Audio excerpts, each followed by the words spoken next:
फतेह। मैं तुहाडी होस्ट नीलम कौर ते मैं TV 84 ਦੇ ਸਾਰੇ ਦਰਸ਼ਕਾਂ ਦਾ ਦਿਲੀ ਸਵਾਗਤ ਕਰਦੀ ਹਾਂ। ਪ੍ਰੋਗਰਾਮ ਸੱਚੋ ਸੱਚ ਵਿੱਚ ਰੋਜ਼ਾਨਾ ਦੀ ਤਰ੍ਹਾਂ ਤੁਹਾਡੇ ਤੇ ਸਾਡੇ ਹਰਮਨ ਪਿਆਰੇ ਡਾਕਟਰ ਅਮਰਜੀਤ ਸਿੰਘ ਜੀ ਆਏ ਹੋਏ ਨੇ। ਆਓ ਉਹਨਾਂ ਨਾਲ ਮਿਲ ਕੇ ਪ੍ਰੋਗਰਾਮ ਸ਼ੁਰੂ ਕਰਦੇ ਹਾਂ।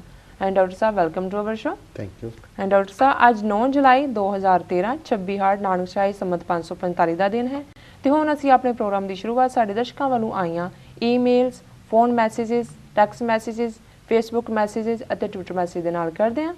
ਤੇ ਸਾਡੀ ਪਹਿਲੀ ਈਮੇਲ ਆਈ ਹੈ ਆਸਟ੍ਰੇਲੀਆ ਤੋਂ ਸਰਦਾਰ ਹਰਦੇਪਾਲ ਸਿੰਘ ਸੰਧੂ ਜੀ ਦੀ। ਇਹ ਲਿਖਦੇ ਹਨ, ਡਾਕਟਰ ਸਾਹਿਬ ਵਾਹਿਗੁਰੂ ਜੀ ਕਾ ਖਾਲਸਾ ਵਾਹਿਗੁਰੂ ਜੀ ਕੀ ਫਤਿਹ। ਮੈਂ ਤੁਹਾਡਾ ਸ਼ੋਅ ਲਗਾਤਾਰਤਾ ਨਾਲ ਦੇਖਦਾ ਹਾਂ। ਮੈਂ ਜੂਨ ਦੇ ਪਹਿਲੇ ਹਫਤੇ ਪਹਿਲੀ ਵਾਰ ਪੰਜਾਬ ਸਪੈਕਟਰਮ ਤੇ ਤੁਹਾਡਾ ਸ਼ੋਅ ਦੇਖਿਆ ਸੀ।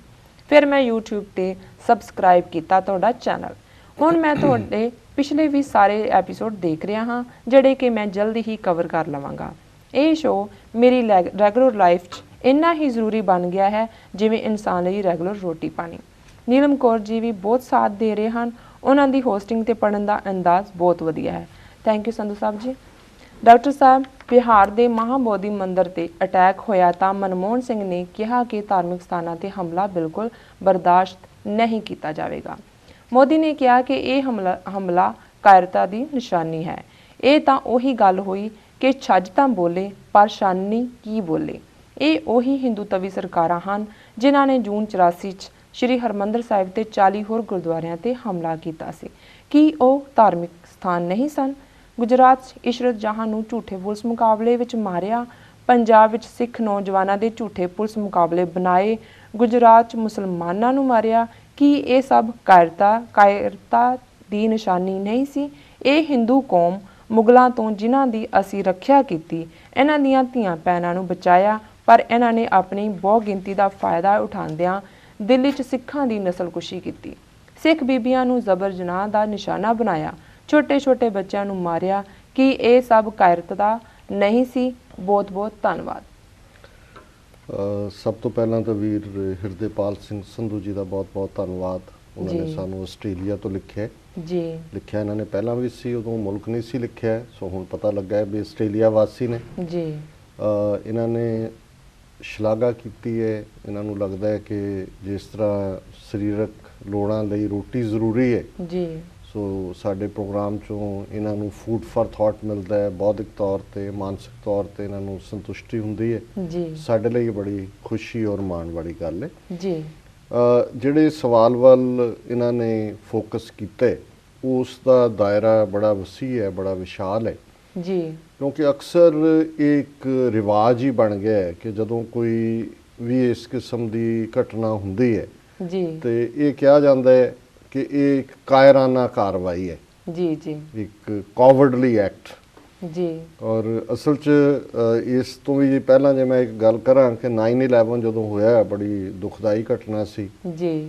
ਜਹਾਜ਼ ਆ ਕੇ ਵੱਜੇ, 3000 ਤੋਂ ਜ਼ਿਆਦਾ ਦਾ ਜਾਨੀ ਨੁਕਸਾਨ ਨਿਊਯਾਰਕ 'ਚ ਹੋਇਆ, ਵਰਲਡ ਟ੍ਰੇਡ ਸੈਂਟਰ 'ਚ ਜੀ, ਵਰਜੀਨੀਆ, ਪੈਂਟਾਗਨ ਦੇ ਉੱਤੇ ਵੀ ਅਟੈਕ ਹੋਇਆ। 70-80 170 ਦੇ ਕਰੀਬ ਉੱਥੇ ਮਾਰੇ ਗਏ ਜੀ। ਇੱਕ ਜਹਾਜ਼ ਇਹਨਾਂ ਨੇ ਥੱਲੇ ਸੁੱਟ ਲਿਆ ਜੀ। ਤੇ ਉਸ ਵੇਲੇ ਪ੍ਰੈਜ਼ੀਡੈਂਟ ਬੁਸ਼ ਨੇ ਕਿਹਾ ਸੀ ਕਿ ਇੱਕ ਬੜਾ ਇਟਸ ਏ ਕਾਵਰਡਲੀ ਐਕਟ ਜੀ।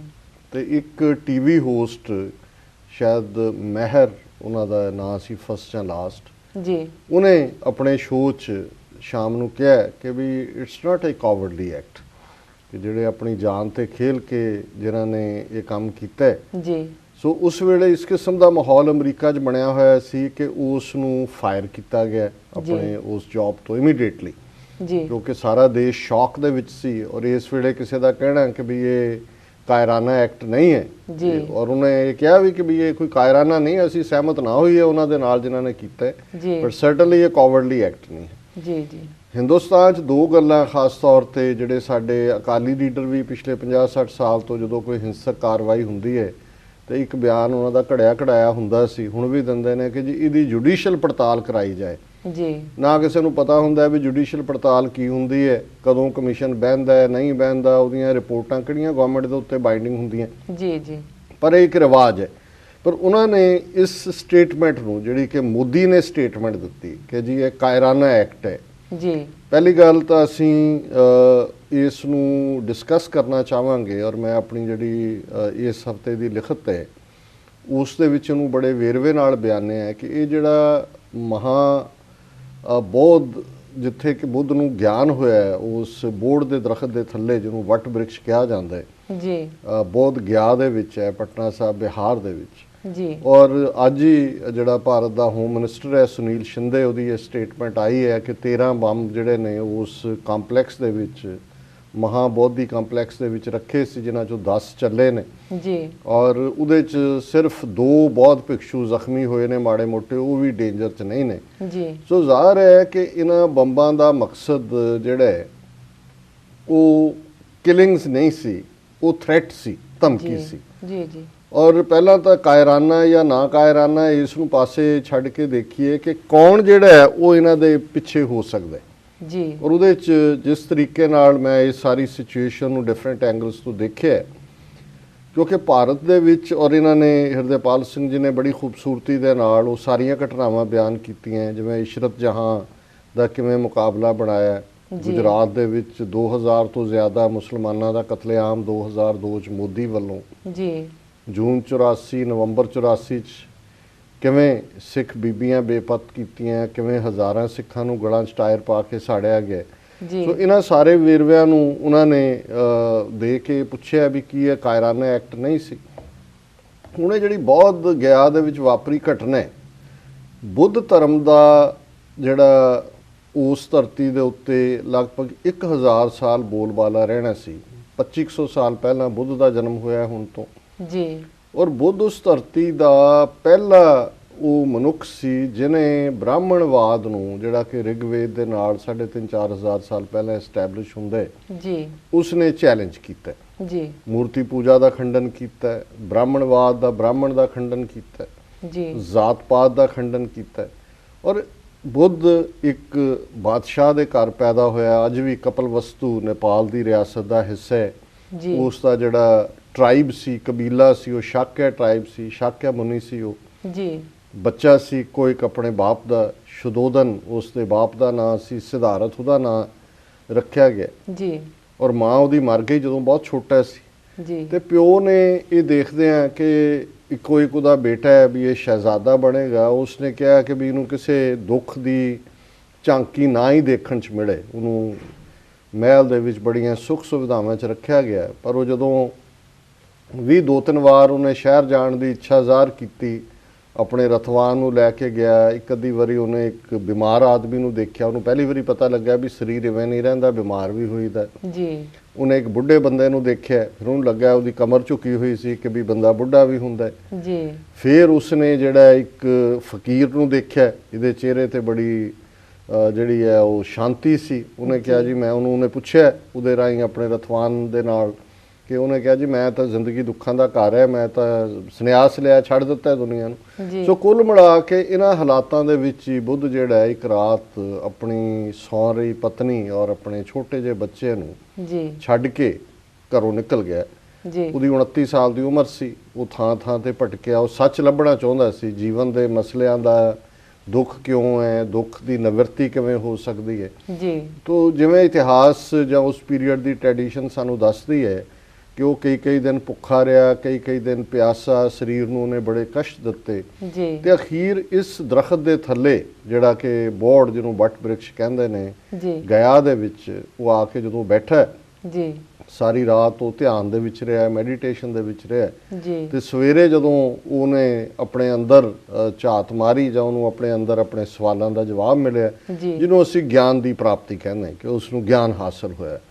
ਸੋ ਬੋਧੀਆਂ ਦੇ ਲਈ ਇਹ ਬੜੀ ਪਵਿੱਤਰ ਥਾਂ ਹੈ ਜੀ। ਬੁੱਧ ਲਗਭਗ 80 ਸਾਲ ਦੀ ਉਹਨਾਂ ਦੀ ਉਮਰ ਹੋਈ। ਉੱਥੋਂ ਜਦੋਂ ਉਹਨੂੰ ਗਿਆਨ ਮਿਲਿਆ ਫਿਰ ਉਹ ਪੈਦਲ ਨਿਕਲਿਆ ਤੇ ਲਗਭਗ ਉਹਨੇ 100 ਕਿਲੋਮੀਟਰ ਦੂਰ ਜਾ ਕੇ ਸਾਰਨਾਥ, ਜਿਹੜਾ ਕਿ ਬਨਾਰਸ ਤੋਂ 7 ਕਿਲੋਮੀਟਰ ਪੈਂਦਾ ਹੈ, ਉੱਥੇ ਉਹਨੇ ਜਾ ਕੇ ਪਹਿਲਾ ਆਪਣਾ ਮੈਸੇਜ ਦਿੱਤਾ ਕਿ ਮੈਂ ਬ੍ਰਾਹਮਣ ਕੋ ਨਹੀਂ ਮਾਨਤਾ ਜੀ। ਸੋ ਜ਼ਾਹਿਰ ਹੈ ਕਿ ਬੁੱਧ ਦਾ ਥਾਟ ਅਹਿੰਸਾ ਦਾ ਥਾਟ ਸੀ ਕਿ ਵੀ ਈਵਨ ਜਾਨਵਰਾਂ ਦੇ ਨਾਲ, ਆਪਣੇ ਫੈਲੋ ਬੀਇੰਗਸ ਦੇ ਨਾਲ ਵੀ ਦਇਆ ਦੇ ਭਾਵ ਨਾਲ ਵਰਤੋ ਜੀ। ਔਰ ਉਹਦੇ ਜੀਵਨ ਕਾਲ ਦੇ ਵਿੱਚ ਹੀ ਅਖੀਰਲੇ ਉਹਨੇ ਘੁੰਮ ਕੇ ਪ੍ਰਚਾਰ ਵੀ ਕੀਤਾ ਹੈ। ਫਿਰ ਅਸੀਂ ਦੇਖਦੇ ਹਾਂ ਕਿ ਮਹਾਰਾਜਾ ਅਸ਼ੋਕ, ਮਹਾਰਾਜਾ ਕਨਿਸ਼ਕਾ ਬਾਦਸ਼ਾਹ ਵੀ ਬੁੱਧ ਧਰਮ ਚ ਆਏ ਔਰ ਇੱਕ ਸਮੇਂ ਸਾਰੇ ਭਾਰਤ ਦੇ ਵਿੱਚ ਲਗਭਗ 1000 ਸਾਲ ਬੁੱਧ ਧਰਮ ਦਾ ਬੋਲਬਾਲਾ ਰਿਹਾ ਜੀ।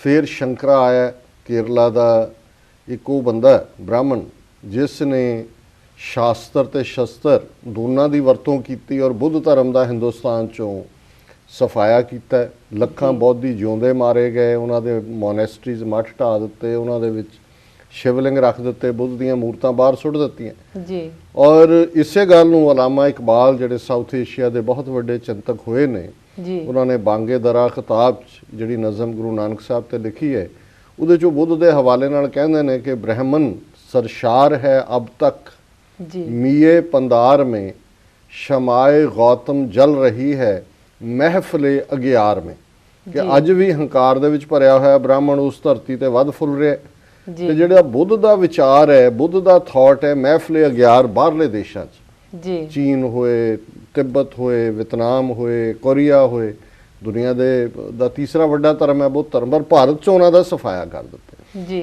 ਹੁਣ ਜਦੋਂ ਬ੍ਰਾਹਮਣਵਾਦ ਦਾ ਵਾਪਸ ਰਾਜ ਆਇਆ ਜਾਂ ਉਹ ਐਸਟੈਬਲਿਸ਼ ਹੋਇਆ ਤੇ ਉਹਨਾਂ ਨੇ ਉਸ ਦਰਖਤ ਨੂੰ ਅੱਗ ਲਾ ਦਿੱਤੀ ਜਿਹਦੇ ਥੱਲੇ ਬੈਠ ਕੇ ਬੁੱਧ ਨੂੰ ਗਿਆਨ ਹੋਇਆ ਸੀ, ਬੌਧ ਗਿਆਨ, ਉਹਨੂੰ ਸਾੜ ਦਿੱਤਾ ਜੀ। ਸੋ ਇਹ ਜਿਹੜਾ ਹੁਣ ਬੁੱਧ ਗਿਆ ਦਾ ਮੰਦਿਰ ਹੈ ਜਿੱਥੇ ਕਿ ਉਹ ਦਰਖਤ ਹੈ ਔਰ ਜਿੱਥੇ ਬੰਬ ਧਮਾਕੇ ਹੋਏ ਨੇ, ਇਹ ਅਸ਼ੋਕ ਨੇ ਜਿਹੜਾ ਰਾਜਾ ਸੀ ਉਹਨੇ ਆਪਣੀ ਭੈਣ ਨੂੰ ਬੁੱਧ ਧਰਮ ਦੇ ਪ੍ਰਚਾਰ ਲਈ ਭੇਜਿਆ ਸ੍ਰੀਲੰਕਾ ਜੀ। ਤੇ ਉਹਨਾਂ ਜ਼ਮਾਨਿਆਂ 'ਚ ਜਿਹੜਾ ਬੌਧ ਗਿਆ ਦਾ ਉਹ ਦਰਖਤ ਸੀ ਉਹਦੀ ਇੱਕ ਬ੍ਰਾਂਚ ਲੈ ਕੇ ਉਹ ਲੰਕਾ ਗਈ, ਉੱਥੇ ਉਹਨੂੰ ਲਾਇਆ, ਉਹ ਦਰਖਤ ਬਣ ਗਿਆ ਜੀ। ਤੇ ਜਦੋਂ ਇਹਨਾਂ ਨੇ ਸਾੜ ਦਿੱਤਾ ਬ੍ਰਾਹਮਣਾਂ ਨੇ ਸਾਰਾ, ਜਿਹੜਾ ਹੁਣ ਦਰਖਤ ਹੈ ਉਹ ਫਿਰ ਸ੍ਰੀਲੰਕਾ ਦੇ ਉਸ ਦਰਖਤ ਦੀ ਇੱਕ ਬ੍ਰਾਂਚ ਲਿਆ ਕੇ ਇੱਥੇ ਲਾਈ ਗਈ ਜਿਹਦੇ ਚੋਂ ਇਹ ਰੁੱਖ ਬਣਿਆ ਜੀ। ਸੋ ਇਹਦੇ ਤੇ ਆਲਮੋਸਟ ਅੱਧਿਓਂ ਜ਼ਿਆਦਾ ਕੰਟਰੋਲ ਬ੍ਰਾਹਮਣਾਂ ਦਾ ਹੈ, ਇਹਨਾਂ ਦੀ ਮੈਨੇਜਮੈਂਟ ਦੇ ਉੱਤੇ ਵੀ ਕੋਈ ਬੌਧੀਆਂ ਦਾ ਪੂਰਾ ਕੰਟਰੋਲ ਨਹੀਂ ਹੈ ਜੀ।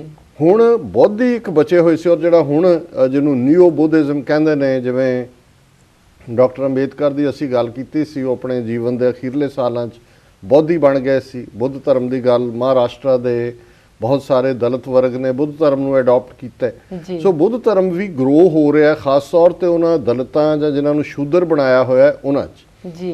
ਹੁਣ ਇਹ ਆਰਐਸਐਸ ਜਿਹੜਾ ਜਿਸ ਦਾ ਚਹੇਤਾ ਨਰਿੰਦਰ ਮੋਦੀ ਹੈ, ਇਹਨਾਂ ਦੀ ਇਹ ਚਾਹਨਾ ਹੈ ਕਿ ਇਹ ਜਿਹੜਾ ਜਿੱਥੇ ਮੈਸੇਜ ਉਹਨਾਂ ਨੇ ਸਿੱਖਾਂ ਨੂੰ ਦਿੱਤਾ ਹੈ ਜੂਨ 84, ਨਵੰਬਰ 84, ਮੁਸਲਮਾਨਾਂ ਨੂੰ, ਗੁਜਰਾਤ ਦਿਆਂ ਨੂੰ ਦਿੱਤਾ ਹੈ, ਕਸ਼ਮੀਰੀ ਮੁਸਲਮਾਨਾਂ ਨੂੰ ਦੇ ਰਹੇ ਨੇ ਜੀ, ਈਸਾਈਆਂ ਨੂੰ ਪਿਛਲੇ ਸਾਲਾਂ ਹੀ ਦਿੱਤਾ ਹੈ, ਉੜੀਸਾ 'ਚ ਜਿਵੇਂ ਉਹਨਾਂ ਦਾ ਕਤਲੇਆਮ ਕੀਤਾ, ਨਨਸ ਨੂੰ ਰੇਪ ਕੀਤਾ। ਹੁਣ ਇਹ ਬੌਧੀਆਂ ਨੂੰ ਵੀ ਮੈਸੇਜ ਦੇਣਾ ਚਾਹੁੰਦੇ ਸੀ ਕਿਉਂਕਿ ਬੁੱਧ ਧਰਮ ਦੀ ਰਿਵਾਈਵਲ ਵੱਲ ਨਿਤੀਸ਼ ਕੁਮਾਰ ਜਿਹੜਾ ਬਿਹਾਰ ਦਾ ਮੁੱਖ ਮੰਤਰੀ ਹੈ, ਜਿਨੇ ਆਪਣਾ ਸਮਝੌਤਾ ਤੋੜਿਆ ਬੀਜੇਪੀ ਨਾਲ, ਕਿਉਂਕਿ ਨਰਿੰਦਰ ਮੋਦੀ ਨੂੰ ਪ੍ਰਧਾਨ ਮੰਤਰੀ ਦੇ ਤੌਰ ਦੇ ਉੱਤੇ ਉਹ ਪ੍ਰਮੋਟ ਕਰ ਰਹੇ ਨੇ ਜੀ। ਇੱਕ ਦਿਨ ਪਹਿਲਾਂ ਨਰਿੰਦਰ ਮੋਦੀ ਨੇ ਇਹ ਬਿਆਨ ਦਿੱਤਾ ਕਿ ਜੀ ਨਿਤੀਸ਼ ਕੁਮਾਰ ਨੂੰ ਜਨਤਾ ਸਬਕ ਸਿਖਾਏਗੀ ਜੀ। ਨਿਤੀਸ਼ ਕੁਮਾਰ ਬੌਧ ਗਿਆ ਦੇ ਵਿੱਚ ਵੀ ਦਿਲਚਸਪੀ ਲੈਂਦੇ ਜੀ ਔਰ ਬੁੱਧ ਦਾ ਜਦੋਂ ਪੂਰਾ ਇੱਕ ਸਿਖਰ ਸੀ, ਆਰੂਸ ਸੀ, ਉਸ ਵੇਲੇ ਬਹੁਤ ਵੱਡੀ ਯੂਨੀਵਰਸਿਟੀ ਸੀ ਨਾਲੰਦਾ ਜਿਹੜੀ ਨੇੜੇ ਹੈ ਪਟਨਾ ਦੇ, ਔਰ ਉੱਥੇ ਬਾਹਰੋਂ ਵੀ ਸਟੂਡੈਂਟ ਪੜ੍ਹਨ ਆਉਂਦੇ ਸੀ। ਹੁਣ ਇੱਕ ਪ੍ਰੋਜੈਕਟ ਬਿਹਾਰ ਸਰਕਾਰ ਦਾ ਜਿਹਦੇ 'ਚ ਕਿ ਬਾਹਰਲੀਆਂ ਗਵਰਨਮੈਂਟਾਂ ਮਦਦ ਕਰ ਰਹੀਆਂ ਨੇ, ਨਾਲੰਦਾ ਯੂਨੀਵਰਸਿਟੀ ਨੂੰ ਉਹ ਵਾਪਸ ਆਪਣੀ ਗਲੋਰੀ ਤੇ ਲਿਜਾਣਾ ਚਾਹੁੰਦੇ ਨੇ ਔਰ ਨੋਬਲ ਪ੍ਰਾਈਜ਼ ਵਿਨਰ ਅਮ੍ਰਿਤਿਆ ਸੈਨ ਉਸ ਨੂੰ ਉੱਥੇ ਡੀਨ ਬਣਾਇਆ ਗਿਆ ਉਸ ਯੂਨੀਵਰਸਿਟੀ ਨੂੰ ਬਣਾਉਣ ਦੇ ਲਈ ਜੀ। ਹੁਣ ਇਹ ਐਕਸ਼ਨ ਬੜਾ ਕਲੀਅਰਲੀ ਆਰਐਸਐਸ ਦਾ, ਨਰਿੰਦਰ ਮੋਦੀ ਦੇ ਬਿਹੈਸਟ ਤੇ, ਜਿਵੇਂ ਸਮਝੌਤਾ ਐਕਸਪ੍ਰੈਸ ਦੀ ਬੰਬਿੰਗ ਇਹਨਾਂ ਨੇ ਕੀਤੀ ਕਿਉਂਕਿ ਇੱਕ ਪਾਸੇ ਨਿਤੀਸ਼ ਕੁਮਾਰ ਨੂੰ ਉਹਨਾਂ ਨੇ ਮੈਸੇਜ ਦਿੱਤਾ ਔਰ ਮੇਰਾ ਇਹ ਕਹਿਣਾ ਹੈ ਕਿ ਆਉਣ ਵਾਲੇ ਦਿਨਾਂ 'ਚ ਬਿਹਾਰ ਦੇ ਵਿੱਚ ਹੋਰ ਵੀ ਹਿੰਸਕ ਕਾਰਵਾਈਆਂ ਹੋਣਗੀਆਂ ਔਰ ਇਹ ਆਰਐਸਐਸ ਵਾਲੇ ਕਰਵਾਉਣਗੇ। ਇੱਕ ਤਾਂ ਉਹਨੂੰ ਮੈਸੇਜ ਦਿੱਤਾ ਕਿ ਵੀ ਤੇਰੇ ਥੱਲੇ ਸਿਕਿਉਰ ਨਹੀਂ ਹੈ, ਦੂਜਾ ਬੌਧੀਆਂ ਨੂੰ ਵੀ ਅਲਾਰਮ ਅਜੇ ਕੀਤਾ, ਅਜੇ ਜੇ ਜਾਨੀ ਨੁਕਸਾਨ ਕਰਨਾ ਹੁੰਦਾ ਇਹੀ 10 ਵੱਡੇ ਬੰਬ ਹੁੰਦੇ, ਸੈਂਕੜਿਆਂ ਲੋਕ ਮਰ ਜਾਂਦੇ ਜੀ। 140 ਦੇਸ਼ਾਂ ਦੇ ਮਿਸ਼ਨ ਜਿਹੜੇ ਨੇ, ਜਿਹੜੇ ਬੁੱਧ ਧਰਮ ਦੇ ਵਿੱਚ ਯਕੀਨ ਰੱਖਣ ਵਾਲੇ ਨੇ, ਉਹਨਾਂ ਦੇ ਉੱਥੇ ਐਸਟੈਬਲਿਸ਼ ਨੇ, ਬਹੁਤ ਪੈਸਾ ਆ ਰਿਹਾ। ਸੋ ਆਰਐਸਐਸ ਨੂੰ ਜਿਵੇਂ ਉਹਨਾਂ ਨੇ ਕਦੇ ਬੁੱਧ ਨੂੰ ਮੁਆਫ ਨਹੀਂ ਕੀਤਾ ਕਿ ਉਹਨੇ ਬ੍ਰਾਹਮਣ ਨੂੰ ਚੈਲੰਜ ਕੀਤਾ, ਉਹਨੇ ਬ੍ਰਾਹਮਣਵਾਦ ਦਾ ਸਫਾਇਆ ਕੀਤਾ, ਉਹਦੇ ਫਾਲੋਅਰਸ ਨੇ, ਇਸੇ ਤਰ੍ਹਾਂ ਸਿੱਖਾਂ ਨੂੰ ਮੁਆਫ ਨਹੀਂ ਕੀਤਾ, ਮੁਸਲਮਾਨਾਂ ਨੂੰ ਮੁਆਫ ਨਹੀਂ ਕੀਤਾ। ਸੋ ਜਿਹੜੀ ਗੱਲ ਹਿਰਦੇਪਾਲ ਸਿੰਘ ਜੀ ਨੇ ਕਹੀ ਹੈ ਇਹ ਕਾਇਰਾਨਾ ਕਹਿਣਾ, ਕਿਉਂਕਿ ਕਾਇਰ ਤਾਂ ਇਹ ਆਪ ਹੈ ਜੀ, ਨਰਿੰਦਰ ਮੋਦੀ ਨੇ ਹੀ ਕਿਹਾ ਕਾਇਰਾਨਾ, ਔਰ ਇਹ ਜਿਹੜਾ ਐਕਟ ਹੈ ਵੈਲ ਪਲੈਨਡ ਹੈ, ਆਰਐਸਐਸ ਦਾ ਇਹ ਕੰਮ ਹੈ। ਔਰ ਇਹ ਗੱਲ ਸਿਰਫ ਮੈਂ ਨਹੀਂ ਕਹਿ ਰਿਹਾ, ਦਿਗਵਿਜੇ ਸਿੰਘ ਜਿਹੜਾ ਕਾਂਗਰਸ ਦਾ ਬਹੁਤ ਵੱਡਾ ਲੀਡਰ ਹੈ ਤਾਂ ਮੂੰਹ ਫੱਟ ਹੈ, ਪਰ ਆਰਐਸਐਸ ਬੀਜੇਪੀ ਬਾਰੇ ਉਹ ਬੜੀ ਕਲੀਅਰਲੀ ਕਹਿੰਦਾ। ਉਹਨੇ ਪਹਿਲੇ ਦਿਨ ਹੀ ਇਹ ਸਟੇਟਮੈਂਟ ਦਿੱਤੀ ਕਿ ਇਹ ਜਿਹੜਾ ਹੈ ਇਹ ਬੀਜੇਪੀ ਦਾ ਕੰਮ ਲੱਗਦਾ ਹੈ, ਕਿਉਂਕਿ ਨਤੀਸ਼ ਕੁਮਾਰ ਨੂੰ ਇਹ ਸਬਕ ਸਿਖਾਉਣਾ ਚਾਹੁੰਦੇ ਨੇ। ਜੀ ਸੋ ਅਸੀਂ ਸਮਝਦੇ ਹਾਂ ਕਿ ਇਸ ਗੱਲ ਦੀ ਤਹਿ ਤੱਕ ਜਾਣ ਦੀ ਲੋੜ ਹੈ। ਜੀ ਬੋਧੀਆਂ ਨੂੰ ਵੀ ਇਹ ਗੱਲ ਸਮਝ ਆ ਜਾਣੀ ਚਾਹੀਦੀ ਹੈ ਵੀ ਹਿੰਦੁਸਤਾਨ ਦੇ ਖਿੱਤੇ 'ਚ ਜੇ ਸਾਰੀਆਂ ਘੱਟ ਗਿਣਤੀਆਂ ਬੌਧ, ਈਸਾਈ, ਦਲਿਤ, ਸਿੱਖ, ਮੁਸਲਮਾਨ ਇਹ ਸਾਰੇ ਇਕੱਠੇ ਨਹੀਂ ਹੋਣਗੇ ਤੇ ਆਰਐਸਐਸ ਵਾਲੇ ਇੱਕ ਤੋਂ ਬਾਅਦ ਇੱਕ, ਜਿਵੇਂ ਸਾਰੀਆਂ ਨਸਲਕੁਸ਼ੀਆਂ ਦੀ ਉਹਨਾਂ ਨੇ ਗੱਲ ਕੀਤੀ ਹੈ, ਜੀ ਸਾਨੂੰ ਟਾਰਗੇਟ ਕਰਨਗੇ ਔਰ ਨੁਕਸਾਨ ਕਰਨਗੇ। ਜੀ ਡਾਕਟਰ ਸਾਹਿਬ, ਹੁਣ ਵੇਲਾ ਹੋ ਗਿਆ ਇੱਕ ਛੋਟੇ ਬ੍ਰੇਕ ਦਾ। ਵੀਅਰਸ ਤੁਸੀਂ ਸਾਡੇ ਨਾਲ ਇਸ ਤਰ੍ਹਾਂ ਹੀ ਜੁੜੇ ਰਹੋ, ਮਿਲਦੇ ਹਾਂ ਆਫਟਰ ਅ ਸ਼ਾਰਟ ਬ੍ਰੇਕ।